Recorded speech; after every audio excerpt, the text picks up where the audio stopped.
Assalamualaikum warahmatullahi wabarakatuh. Selamat pagi anak-anak ibu semuanya. Jumpa lagi kita hari ini di akhir pembelajaran pada tema 1.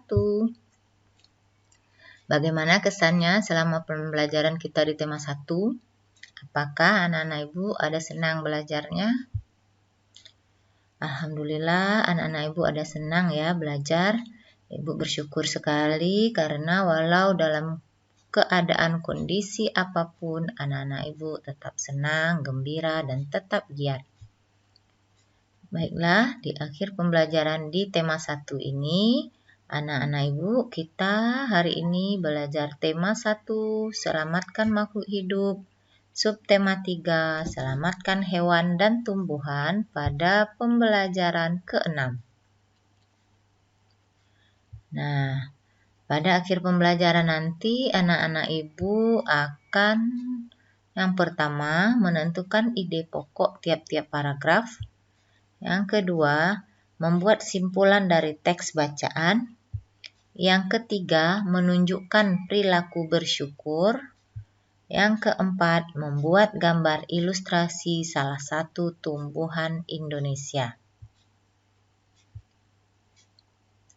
Anak-anak ibu masih ingatkah cara membuat simpulan dari sebuah teks bacaan?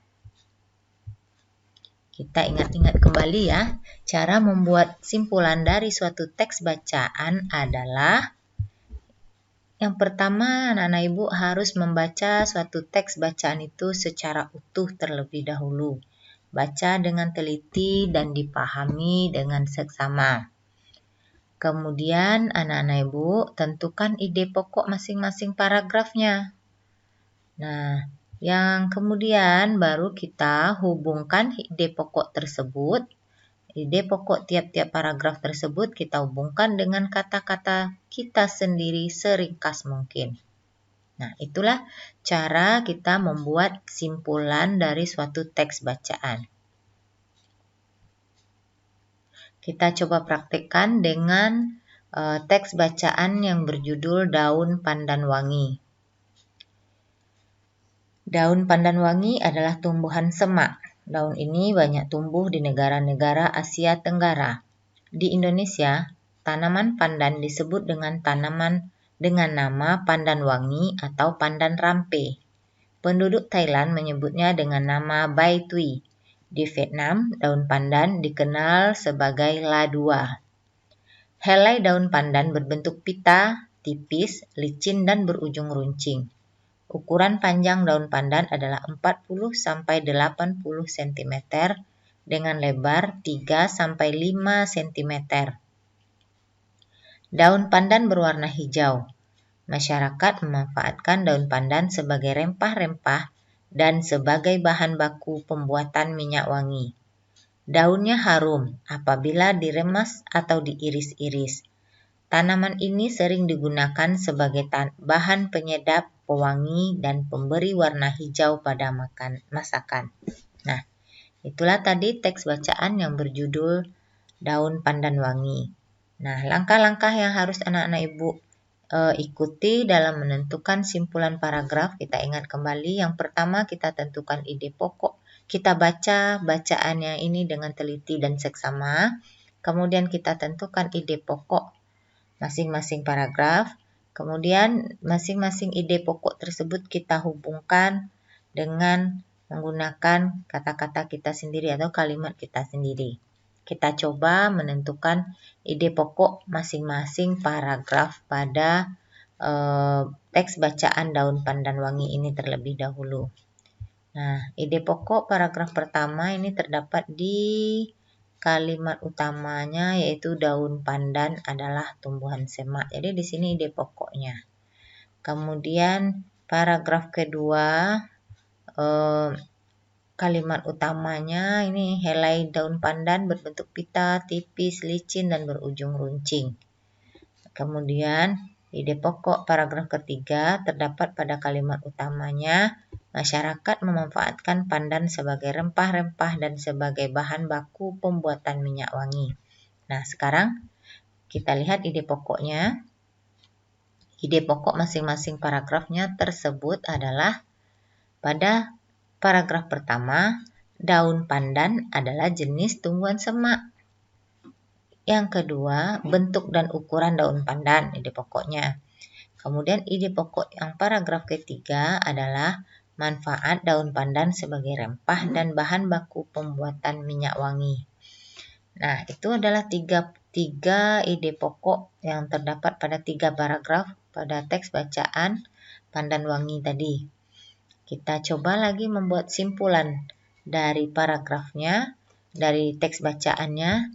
Ide pokok paragraf 1 sampai 3 tersebut kemudian kita hubungkan dengan menggunakan kalimat sendiri sehingga menjadi sebuah simpulan. Nah, apa bunyi simpulannya? Nah, bunyi simpulannya ini. Daun pandan merupakan tumbuhan semak memiliki daun menyerupai pita yang bermanfaat sebagai rempah dan bahan baku pembuatan minyak wangi. Nah, ini simpulan dari teks bacaan daun pandan wangi tadi. Nah, anak-anak ibu sudah paham cara menentukan ide pokok?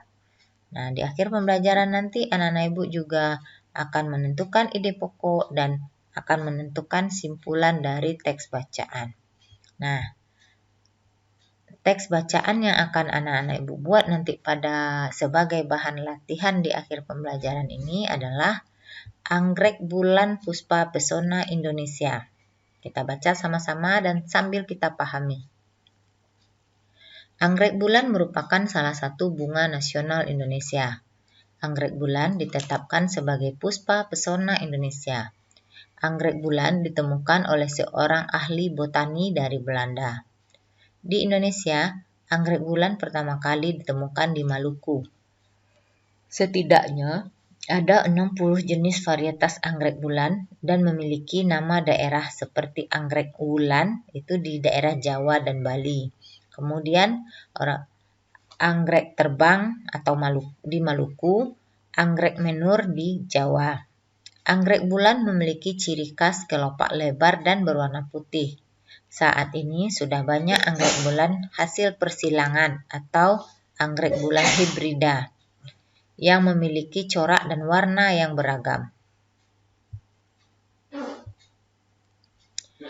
Tugas kita hari ini adalah yang pertama, tentukanlah ide pokok paragraf 1, 2, dan 3 dari teks bacaan Anggrek Bulan Puspa Pesona Indonesia.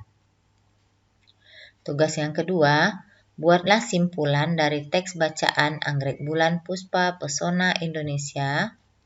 Tugas yang ketiga, jelaskanlah menurut pendapatmu bagaimana cara mensyukuri segala kekayaan alam yang telah diberikan Allah kepada kita.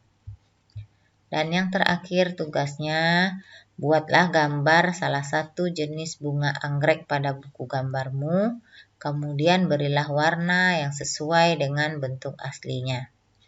Nah, itulah anak-anak ibu, tugas kita hari ini, materi pelajaran kita beserta tugasnya. Semoga apa yang ibu jelaskan ini dapat anak-anak ibu pahami dan anak-anak ibu bisa mengerjakan latihannya dengan baik. Semoga anak-anak ibu tetap sehat selalu dan selalu bersyukur. Assalamualaikum warahmatullahi wabarakatuh.